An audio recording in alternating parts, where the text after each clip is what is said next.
은혜 받으실 하나님의 말씀은 민수기 33장 38절부터 56절까지입니다. 민수기 33장 38절부터 56절까지입니다. 구약 253년 전후에 있습니다. 민수기 33장 38절부터 56절까지 한 절 한 절 교독하신 후 56절 다 같이 읽겠습니다. 아론이 호르산에서 죽던 때에 이스라엘 자손이 애굽 땅에서 나온 지 40년째 5월 초하루에 제사장 아론이 여호와의 명령으로 호르산에 올라가 거기서 죽었으니 아론이 호르산에서 죽던 때의 나이는 123세였더라. 가나안 땅 남방에 살고 있는 가나안 사람 아랏 왕은 이스라엘 자손이 온다는 소식을 들었더라. 그들이 호르산을 떠나 살모나에 진을 치고 살모나를 떠나 분온에 진을 치고 분온을 떠나 오봇에 진을 치고 오봇을 떠나 모압 본경 이엣 아바림에 진을 치고 떠나 디본갓에 진을 치고 디본갓을 떠나 알몬 디블라다임에 진을 치고 알몬 디블라다임을 떠나 느봇 아바림에 진을 치고 아비림 산을 떠나 여리고 맞은편 요단강가 모압 평지에 진을 쳤으니 모압 평지의 진영이 베저시몬에서부터 아벨 시딤에 이르렀더라. 여리고 맞은편 요단강가 모압 평지에서 여호와께서 모세에게 말씀하여 이르시되 이스라엘 자손에게 말하여 그들에게 이르라. 너희가 요단강을 건너 가나안 땅에 들어가거든 그 땅의 원주민을 너희 앞에서 다 몰아내고 그 새긴 석상과 부어 만든 우상을 다 깨트리며 신당을 다 헐고 그 땅을 점령하여 거기 거주하라. 내가 그 땅을 너희 소유로 너희에게 주었음이라. 너희의 종족을 따라 그 땅을 제비 뽑아 나눌 것이니 수가 많으면 많은 기업을 주고 적으면 적은 기업을 주되 각기 제비 뽑은 대로 그 소유가 될 것인즉 너희 조상의 지파를 따라 기업을 받을 것이니라. 너희가 만일 그 땅의 원주민을 너희 앞에서 몰아내지 아니하면 너희가 남겨둔 자들이 너희의 눈에 가시와 너희의 옆구리에 찌르는 것이 되어 너희가 거주하는 땅에서 너희를 괴롭게 할 것이요 나는 그들에게 행하기로 생각한 것을 너희에게 행하리라. 아멘. 오늘 하나님의 백성의 삶의 모습이라는 제목으로 함께 말씀을 나누도록 하겠습니다. 오늘 본문은 이스라엘 백성이 광야 생활을 마무리하고 가나안 땅에 들어가기 직전에 일어난 중요한 사건을 기록하고 있습니다. 특히 제사장 아론의 죽음, 그리고 가나안 땅으로 들어갈 때 반드시 준행해야 할 하나님의 명령이 강조되고 있습니다. 하나님은 약속의 땅을 차지하면 철저하게 가나안의 우상 숭배 문화를 제거할 것을 명령하시며 이를 따르지 않을 경우 이스라엘이 그 땅에서 고난 당할 것을 말씀하고 계십니다. 오늘 우리는 본문 말씀을 통해 하나님의 백성으로 어떻게 살아가야 하는지, 하나님께서 우리에게 원하시는 삶의 모습이 어떠한 모습인지 한번 살펴보겠습니다. 오늘 본문 말씀 38절에서 39절 말씀을 함께 읽겠습니다. 이스라엘 자손이 애굽 땅에서 나온 지 40년째 5월 초하루에 제사장 아론이 여호와의 명령으로 호르산에 올라가 거기서 죽었으니 아론이 호르산에서 죽던 때 나이는 123세였더라. 아멘. 이스라엘 백성이 가나안을 눈앞에 두고 있을 때 하나님은 모세와 함께 이스라엘을 이끌었던 대제사장 아론을 부르십니다. 아론의 죽음은 출애굽 40여 년의 여정이 마무리되어 간다는 중요한 상징이기도 합니다. 그는 이스라엘의 영적 지도자였지만 무리바 사건으로 인해 가나안 땅에 들어가지 못하게 됩니다. 그럼에도 불구하고 하나님은 아론을 끝까지 사용하시며 그의 사역이 마무리될 때까지 인도하셨습니다. 또한 아론은 123세의 나이로 생을 마감하는 순간까지도 하나님의 명령에 순종합니다.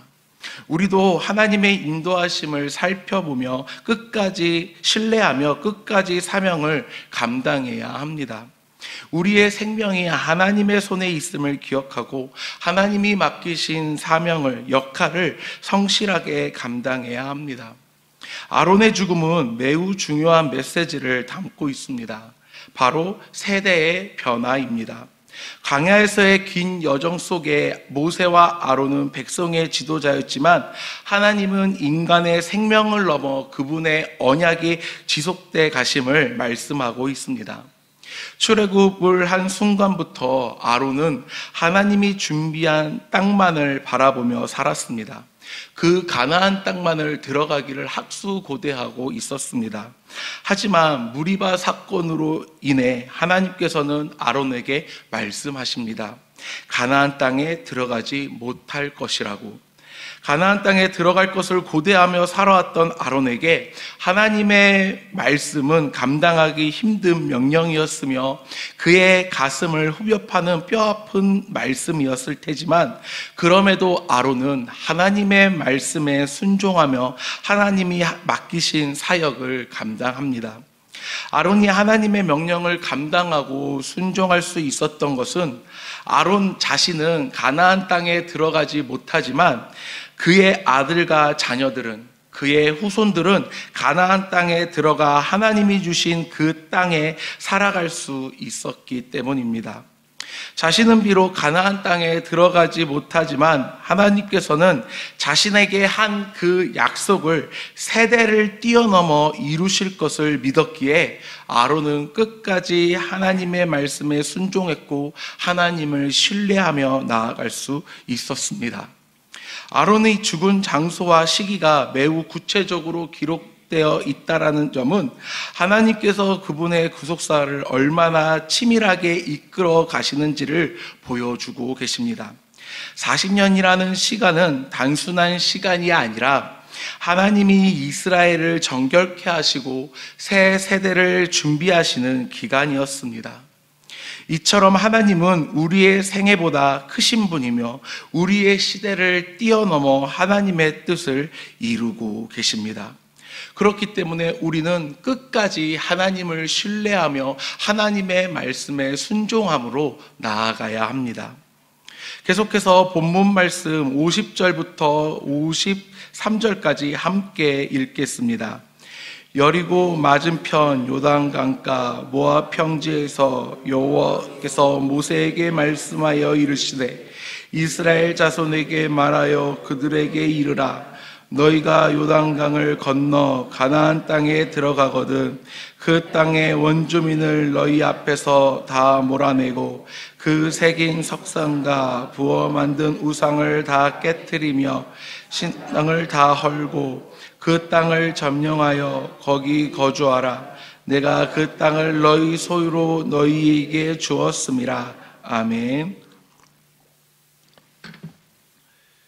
40절 이하는 아론이 죽은 후 호르산에서 출발해 모압 평지까지 이동한 이스라엘의 경로를 자세히 기록하고 있습니다. 이 여정에서 이스라엘은 여러 지역을 지나며 진을 쳤고 하나님의 명령에 따라 머물고 떠나기를 반복합니다. 하나님은 그들이 걸음을 세밀하게 인도하시며 목적지인 요단강 맞은편 모압 평지, 즉 여리고 맞은편에 안전히 도착하도록 이끌어 주십니다.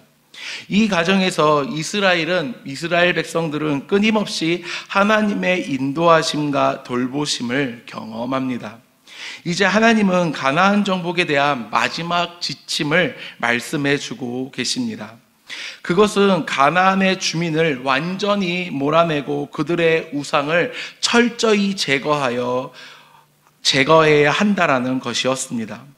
모세는 40절에서 아랏 왕의 이야기를 상기시키며 지금까지의 여정이 하나님이 함께 하심과 도우심 그리고 승리였다라고 이스라엘 백성들에게 말하고 있습니다. 하나님은 모세를 통해 이스라엘 백성들에게 가나안 땅을 정복하고 점령하되 단순히 땅을 점령하고 정복하는 것으로 끝나는 것이 아니라 그곳에 있는 우상과 제단과 주상을 모두 제거하라고 명령하십니다. 하나님께서 그 땅에 있는 우상과 제단과 주상을 모두 제거하라고 명령하신 이유는 그 땅은 단순히 이스라엘 백성들이 살 땅이 아닌 하나님의 거하실 거룩한 땅이기 때문이었습니다. 가나안 땅은 우상 숭배와 부정한 문화로 가득 차 있었습니다. 그리고 하나님께서는 모세에게 그 백성들의 죄악이 가득 찼다라고 말씀하셨습니다. 하나님은 그 땅을 점령하게 하여 거룩한 백성이 거룩하게 살아갈 수 있도록 하십니다. 하나님의 관심은 단지 땅의 소유가 아니라 그 땅을 점령하는 것으로 끝나는 것이 아니라 그 땅에서 살아갈 백성의 거룩함이었습니다. 이제 명령을 따르기만 하면 또다시 승리를 주실 것을 말씀하고 계십니다. 우리도 죄와 타협하지 않고 철저히 하나님의 말씀을 따라야 합니다. 세상의 가치관과 우상, 물질, 성공, 어떤 쾌락 등이 신앙을 흔들지 않도록 주의하며 하나님의 명령과 인도에 철저히 순종해야 합니다. 그럴 때 우리는 하나님이 예비하신 승리에 동참할 수 있게 됩니다. 계속해서 본문 말씀 54절에서 56절 말씀을 함께 읽겠습니다. 너희의 종족을 따라 그 땅을 제비 뽑아 나눌 것이니 수가 많으면 많은 기업을 주고 적으면 적은 기업을 주되 각기 제비 뽑은 대로 그 소유가 될 것인즉 너희 조상의 지파를 따라 기업을 받을 것이니라. 너희가 만일 그 땅의 원주민을 너희 앞에서 몰아내지 아니하면 너희가 남겨둔 자들이 너희의 눈에 가시와 너희의 옆구리에 찌르는 것이 되어 너희가 거주하는 땅에서 너희를 괴롭게 할 것이요 나는 그들에게 행하기로 생각한 것을 너희에게 행하리라. 아멘. 하나님은 이스라엘 백성들이 하나님의 말씀을 따르지 않고 가나안 족속을 온전히 몰아내지 않으면 그들이 결국 이스라엘 백성들을 괴롭힐 것이라고 엄중히 경고하고 계십니다.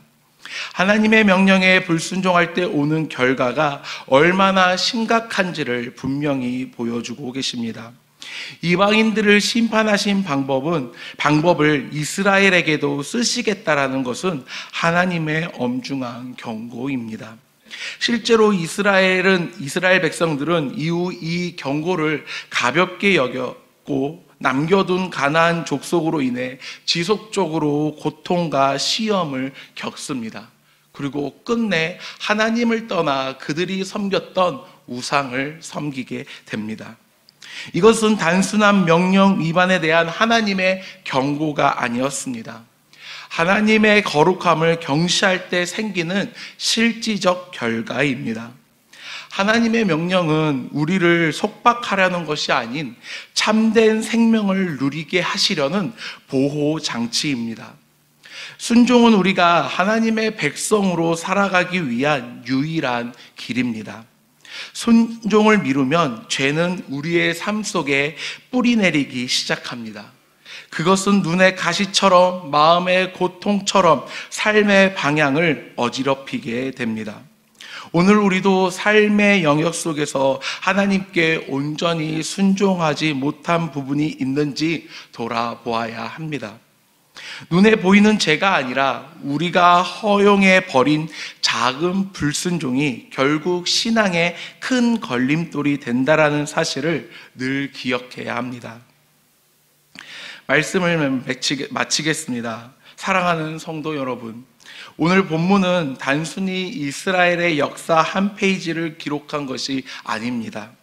거룩한 백성으로 부르신 하나님의 마음을 깊이 담고 있습니다. 하나님은 우리를 세상 가운데 부르시고 그분의 백성으로 살아가시기를 원하시고 계십니다.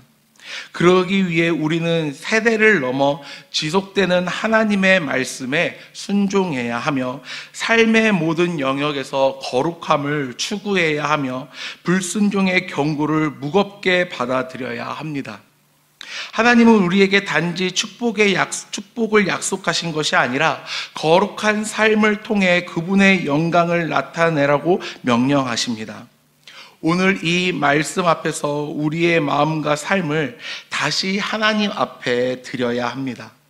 우리가 가는 모든 자리마다 하나님이 함께 하시며 그 땅을 거룩하게 하십니다. 거룩한 백성이 거룩한 땅을 누리는 은혜가 여러분들 삶 속에 가득하길, 충만하길 주님의 이름으로 소원합니다. 기도하겠습니다. 은혜와 사랑이 많으신 하나님 아버지 감사합니다. 아버지 하나님, 하나님께서는 이스라엘 백성이 가나안 땅을 점령할 때 그들의 우상을, 그들의 신당을, 모든 것들을 파괴하라고 말씀하셨습니다. 그로 인해 하나님께서는 이스라엘 백성들이 하나님의 자녀로서 거룩한 삶을 살기 원했고 오직 하나님만을 바라보며 하나님의 말씀에 순종하길 원하셨습니다. 하나님 아버지, 우리의 삶 속에서 하나님의 말씀에 순종하는 하나님의 거룩한 자녀들이 되게 하여 주시옵시고 우리의 삶이 거룩한 삶을 통하여서 하나님을 바라보며 하나님께 영광 올리는 삶이 되게 하여 주시옵소서. 아버지 하나님, 우리는 연약합니다. 그러기에 하나님을 의지하며 나아갑니다. 하나님 아버지, 우리의 삶을 전적으로 붙잡아 주시옵시고 함께하여 주시사 우리가 하나님의 말씀으로 거룩한 삶을 살아갈 수 있게 도와주시옵소서. 모든 영광 아버지 하나님께 올리며 예수님의 이름으로 기도드립니다. 아멘.